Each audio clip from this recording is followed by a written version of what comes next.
Oh, That's too difficult for me. I have subtext.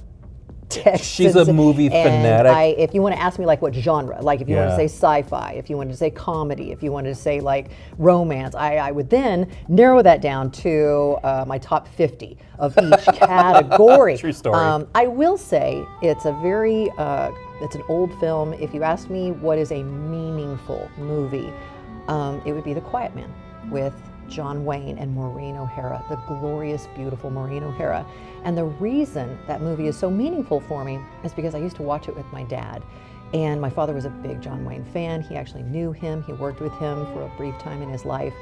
In that movie, I would sit beside my dad. And there's a scene in the movie where this big bassy bassoon is playing. It goes bum bum bum bum bum bum bum bum bum bum bum bum bum bum bum. And I would lay my head down on my dad's chest and I would hear him doing that. And so that movie to me is one of the most meaningful films because every time I see it, it kind of makes me think of my dad. That is so touching. Oh. Now I don't want to give my answer. I have to have a touching story. Follow that. Try for that. Okay, I have a two-part answer because there was one when I was a child and now my favorite as an adult. When I was a child, growing up in a Hispanic family, it was almost sacrilegious to love the Three Amigos. Were they? Yes. And they cough. Yes. Chevy Chase and Steve Martin. And Martin Short. And El Guapo. Yeah, I love that movie. Yeah. We had multiple VHS copies of it. Loved that movie It's a solid so much. film. Yeah, It's very it is. funny. And then I grew up and discovered the 70s movie that is Airplane. I love Airplane. In fact, I own multiple copies of Airplane as well. Surely you're kidding. I am not kidding, and don't call me Shirley. It's a solid film. Yeah, Again, yeah. we have made multiple Airplane references. Yes. We knew very quickly that we would be very good friends. I think when we first became friends, just when you were in Tulsa, I was here in Dallas, on the phone, you made a reference to Airplane, and I immediately fired back, and I went, oh, we are going to be very good friends. Spirits. Yeah. The universe released Nerd Doves, and we were like, oh, we're friends now. Oh. Okay, older film, again, kind of showing my age here. Dick Van Dyke in a movie called Chitty Chitty Bang Bang. And wonderful film, wonderful film. There was this person that was called the child catcher, and he would roll up with like this, like a candy thing, and he would be like, children, here's the candy. And it was a cage. It was a cage inside this thing, and the children would literally go into the back, and the thing would drop and trap them, and he would haul them away into a dungeon. That's terrifying. Thank you, Disney, for those nightmares. Yeah, the child catcher. Really dark. It was dark. It was very dark. And so Dick Van Dyke has to take Chitty Chitty Bang Bang and what was her name? Truly Scrumptious. Who doesn't want that name in their life? Her name was Truly Scrumptious. And they had to go and save these poor children. And there was a lot more children in that dungeon than what is really comfortable, talking about. Wow. But yeah, the child catcher. Scary. I'm glad scary. I never finished that movie. I mean, that's Well, one of the it's a movies I wonderful started, film. but I never. Once there was singing, I was done. It's like, meh. How do you not love Yeah. them singing, oh, you pretty chitty bang bang, chitty chitty bang bang, we love you. I remember growing up, one of the characters that legitimately bothered me in The Lion King. Scar. Scar. Yes. The evil lion. Yes, his he brother. was dark. He was terrible. And he was dark in a way that it was like, I could see this being a real person. Yeah, Right? yeah. Like the darkness in him Yeah. was very true to life. Yeah. And that scared me. Yeah. Not so much the animation or his face, it was just who he was, Yeah. the darkness that surrounded him. Well, it was voiced by Jeremy Irons, who is a tremendous actor, and he just imbued that character with so much menace and so much, animosity. Yeah. And you realize that Mufasa was his brother, but he Yeah. was jealous and it consumed him. And he had that hyena army. It was terrifying. Yeah. Scar was a very, very scary character. And we're such a close-knit family, very tight-knit. All my cousins, we're all best friends, right? And at that young age, when I was first introduced to the character, I think turning on your own family was unthinkable. Yeah. It introduced me to the idea of treachery Yeah. and trading on your own family. Yeah, and betrayal. the betrayal of it all, it bothered me, and I think to a degree it still does. I want to hug you. I want to hug you for that film. I'm like, I'm so sorry. I'm so sorry.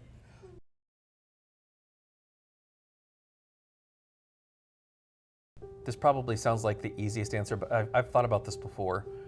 And although there are a lot of really great moments in history, I think for a number of reasons and on many levels, I would want to be alive when Christ walked the streets and in the middle of his ministry. And I know that probably sounds Christianese, whatever, but one, it would answer so many questions, right? And if I am walking the streets, I get to ask my own questions and be a part of the story, right? And really kind of, and especially if I get to come back and be me and have experienced that, how incredible, how incredible. I agree. I feel like to have been around when Christ was walking the planet, I feel like what an amazing time. And I understand things were a lot different back then, a lot harder to live just, for as people. I have always wanted to have a conversation with Joseph. For some reason, Joseph's story fascinates me because we have such a brief moment and understanding of who and what he was. And there's a place in the Bible, and especially in Christ's ministry, where Joseph is no longer part of the narrative. Like he just kind of disappears. And I've thought about his role in Christ's life, that obviously the man that Christ became, Joseph had something to do with that he was a kid and he was raised. And Joseph took this child that was not his child, was not his son, and I can picture him teaching him his trade, because he was known to be a carpenter and so was Jesus. So obviously they had that interaction. I just want to know what happened to Joseph, and I would love to be there to just watch him raising Jesus, to kind of see what kind of dad he was. I imagine he was like most of us dads who see their son come into their own and launch out into the world, and you just kind of take a step back at a certain point and just watch. Watch what they do with life, and you cheer them on, and when they need, you go and you pick them up. It's, just like motherhood. You're there when they need you, right? And you try not to be there all the time and smother them. I want so much to carry. I think that's a whole thing as a parent. I think dads are a little bit better about letting the child fall. You know what I'm saying? Moms, we would just want to pick you up and put you on our back and carry you. And it lasts forever. I am constantly having to tell myself, you do not need to offer advice. If they ask you for something, but man, it's always there. It's always present. I so want to tell everybody that I love, here's how I can save you. And that's a difficult thing. But we tease Bonnie actually in the studios, and I don't think we ever talk about this on air, but she truly is the mom of the team as well, in that anytime something has a glimpse of going wrong, Bonnie's there. Not because she wants to be in the middle of it, but because she wants to rescue people from catastrophe, and sometimes, honestly, from themselves. So Bonnie's kind of like the mom of the building, or the big sister. I like big sister. I think I'm too old to be your mom. Yeah, that's right. Okay, big sister. Oh, wait, no, you're too old to be. Either way, that math, it's weird. Whatever that math is, let's do that. I like that better. So Jeremiah and I started off as friends. He was working in Tulsa, I'm here in Dallas, and it was pre-pandemic. And I was doing some voiceovers for our friends in Tulsa. Jeremiah was doing imaging and creative. And out of the blue, I complimented him on some of the work that he was doing. And I said, we should get together. And he immediately picked up the phone. We started talking. And what started off as just kind of friends collaborating turned into a very real friendship. And when we had the opportunity to say, hey, we are looking for somebody here in Dallas, I went, buddy, you gotta come, you gotta come. So one of the things that is so much fun for me is how organic all of this came to be. We started off as friends, and it grew and it got stronger, and you came to Dallas, and doing a show together just felt really natural. It just felt like you were in the room. I said, hey, what about this? You said something. I said, I'm going to turn on the microphone. It wasn't never intentional. We just kind of started having fun together because our friendship naturally made sense on air, and we just kept doing more and more. And before you knew it, then they're like, hey, y'all should do a show. And that, to me, we want to invite people to hang out with their friends.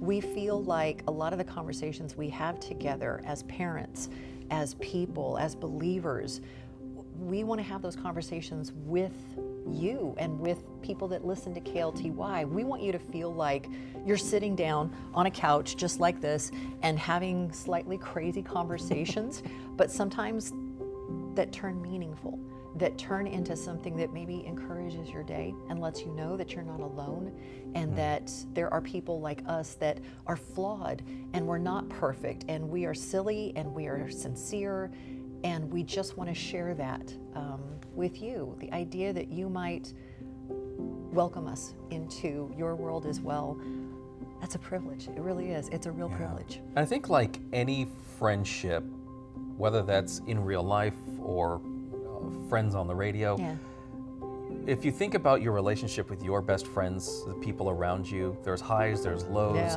there's somber moments, there's weird, wacky moments, there's belly laugh kind of moments where you can't breathe. There's also moments where you step back and you reflect, and sometimes you share a tear every now and then. And that's our relationship as friends, and even Bailey and others around the KLTY staff. We go through all those emotions too every day.